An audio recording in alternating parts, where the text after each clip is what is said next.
அஸ்ஸலாமு அலைக்கும் வரஹ்மத்துல்லாஹி வபரகாத்து. அன்பான சகோதரர்களே சகோதரிகளே, அல்லாஹ்வின் அருளால் பெற்றோராவது என்பது வாழ்க்கையின் மிகப்பெரிய பாக்கியங்களில் ஒன்றாகும். பிள்ளைகள் நமது கண்ணுக்கு குளிர்ச்சி, இதயத்திற்கு மகிழ்ச்சி. ஆனால் அதே சமயம் அல்லாஹ் நம்மிடம் ஒப்படைத்த ஒரு பெரிய அமானிதம், ஒரு பொறுப்பு நமது பிள்ளைகள். அந்த பொறுப்பை நாம் எப்படி நிறைவேற்றுகிறோம் என்பதை பொறுத்துத்தான் நம்முடைய மற்றும் அவர்களுடைய இம்மை மறுமை வெற்றி அடங்கியுள்ளது. நமது பிள்ளைகளின் குணத்தை உருவாக்குவதிலும் அவர்களின் எதிர்காலத்தை நிர்ணயிப்பதிலும் பெற்றோரின் நாவுக்கும் வார்த்தைகளுக்கும் மிகப்பெரிய செல்வாக்கு உண்டு. பிள்ளைகள் விஷயத்தில் ஒருபோதும் பெற்றோரிடம் இருந்து ஏற்படக்கூடாத மிகவும் தீவிரமான 2 விஷயங்களைப் பற்றித்தான் இன்று நாம் நினைவூட்டுகிறோம். அதில் முதலாவது விஷயம், நமது பிள்ளைகளைப் பற்றி மற்றவர்களிடமோ அல்லது அவர்கள் கேட்கும் விதமாகவோ குறை கூறுவது, அவர்களைப் பற்றி மோசமாக பேசுவது. இது ஒருபோதும் ஒரு விசுவாசியான தாயிடமிருந்தோ அல்லது தந்தையிடமிருந்தோ வரக்கூடாது. என் மகன் சுத்தமாக கீழ்ப்படிவதே இல்லை, அவன் தொழுவதே இல்லை, அவளால் ஒரு பிரயோஜனமும் இல்லை, அவன் ஒன்றுக்கும் உதவாதவன் போன்ற வார்த்தைகளை எத்தனை சாதாரணமாக பலர் சொல்கிறார்கள். ஆனால் அந்த வார்த்தைகள் ஒரு கூர்மையான அம்பை போல அவர்களின் பிஞ்சு மனங்களில் தைக்கின்றன. தொடர்ந்து இத்தகைய குற்றச்சாட்டுகளை கேட்கும்போது தான் ஒன்றுக்கும் உதவாதவன், தனக்கு திருந்த முடியாது என்ற எண்ணம் அந்த குழந்தையின் மனதில் மெல்ல மெல்ல உருவாகும். இது அவர்களின் தன்னம்பிக்கையை தகர்த்து வாழ்க்கையில் முன்னேறிச் செல்வதற்கான உத்வேகத்தை அளித்துவிடும். நீங்கள் அவனைப் பற்றி எதை திரும்ப திரும்ப சொல்கிறீர்களோ காலப்போக்கில் அவன் அதுவாகவே ஆகிவிடக்கூடும். இது ஒரு உளவியல் உண்மை. உலகத்தின் தலைவரான கருணையின் நபியான நமது முஹம்மது நபி ஸல்லல்லாஹு அலைஹி வஸல்லம் அவர்களின் வாழ்க்கையை பாருங்கள். அவர்கள் குழந்தைகளிடம் எப்படி நடந்து கொண்டார்கள்? நபிகள் நாயகத்தின் அன்புக்குரிய சேவகராக இருந்த அனஸ் ரதியல்லாஹு அன்ஹு அவர்கள் 10 வருடங்கள் அன்னலாருக்கு சேவை செய்தார்கள். ஒரு சிறு குழந்தையாக இருந்தபோதுதான் அனஸ் ரதியல்லாஹு அன்ஹு அவர்கள் நபி அவர்களின் வீட்டில் சேவைக்கு வருகிறார். 10 வருடங்களுக்கு பிறகு அவர் கூறுகிறார், இந்த 10 வருடங்களில் ஒரு முறை கூட ஏன் நீ இதை இப்படி செய்தாய் என்றோ, ஏன் நீ அதை செய்யவில்லை என்றோ என் மீது பாய்ந்து என் நபிகள் நாயகம் என்னிடம் கேட்டதில்லை. ஒரு வார்த்தையால் கூட அவர்கள் என்னை வருத்தப்படுத்தியதில்லை. சுப்ஹானல்லாஹ், எவ்வளவு அழகான முன்மாதிரி நமக்கு முன்னால் உள்ளது. நமது பிள்ளைகள் ஏதாவது தவறு செய்யும்போது அவர்களை திருத்த வேண்டாம் என்பதல்ல இதன் அர்த்தம்.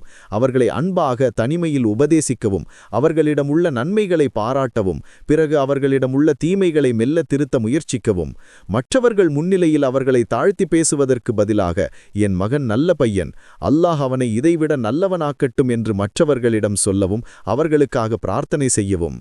இனி 2வது விஷயத்திற்கு வருவோம். இது முதல் விஷயத்தை விட தீவிரமானது.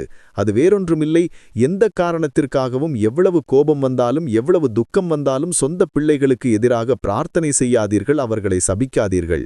பெற்றோரின் பிரார்த்தனைக்கு அல்லாஹ்விடம் பெரிய இடம் உண்டு. முஹம்மது நபி ஸல்லல்லாஹு அலைஹி வஸல்லம் அவர்கள் கற்றுத்தந்தார்கள். 3 துவாக்கள் ஏற்றுக்கொள்ளப்படுவதில் சந்தேகமே இல்லை. 1. ஒடுக்கப்பட்டவரின் துவா. 2. பயணியின் துவா. 3. தந்தை தன் மகனுக்காக செய்யும் துவா. இந்த ஹதீஸில் மகனுக்காக செய்யும் துவா என்பதில் நல்ல துவாவும் கெட்ட துவாவும், அதாவது சாபமும் அடங்கும். நீங்க கோபத்தில் கட்டுப்பாட்டை இழந்து நீ நாசமாகப் போ என்றோ நீ உருப்பட மாட்டாய் என்றோ அறியாமல் சொல்லிவிட்டால், அல்லாஹ்விடமிருந்து அந்த பிரார்த்தனை ஏற்றுக்கொள்ளப்படும் ஒரு தருணமாக அது அமைந்துவிட்டால் என்னவாகும் என்று யோசித்து பாருங்கள். நமது சொந்த நாவின் தவறால் நமது பிள்ளைகளின் வாழ்க்கையை நாமே அழிப்பதற்கு சமமது.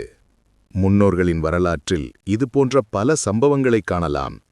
கோபத்தின் காரணமாக தாயோ தந்தையோ சபித்ததன் விளைவாக ஜீவிதகாலம் முழுவதும் துயரத்தை அனுபவித்த பிள்ளைகளின் கதைகள். பிறகு அந்த பெற்றோர் ஆயுள் முழுவதும் அதற்காக வருந்தி கண்ணீர் வடித்து என்ன பயன்? அதனால் நமது நாவை நாம் பாதுகாக்க வேண்டும். கோபம் வரும்போது சபிப்பதற்கு பதிலாக அவர்களுக்காக நல்லதை பிரார்த்தனை செய்ய நாம் பழகிக்கொள்ள வேண்டும். மகன் கீழ்ப்படியாமல் நடக்கும்போது, அல்லாஹுவே, நீ என் மகனுக்கு நேர்வழியை கொடுப்பாயாக என்று பிரார்த்தியுங்கள். மகள் பிடிவாதம் பிடிக்கும்போது, இறைவா, என் மகளின் இதயத்தை நீ சீராக்குவாயாக என்று பிரார்த்தியுங்கள்.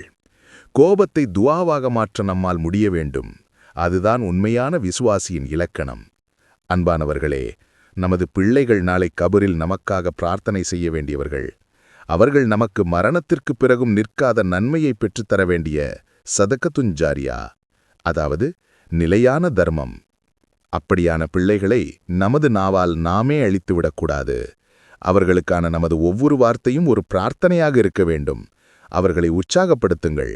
அவர்களுக்காக நல்லதை மட்டுமே சொல்லுங்கள். அவர்களின் நன்மைக்கும் வெற்றிக்கும் வேண்டி 2 கைகளையும் உயர்த்தி அல்லாஹ்விடம் எப்போதும் துவா செய்யுங்கள்.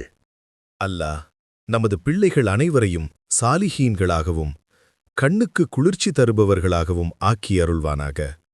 நமது பிரார்த்தனைகளை ஏற்று இம்மையிலும் மறுமையிலும் வெற்றி பெறும் பிள்ளைகளுடன் சொர்க்கத்தில் ஒன்று சேர நாதன் நம் அனைவருக்கும் அருட்புரிவானாக.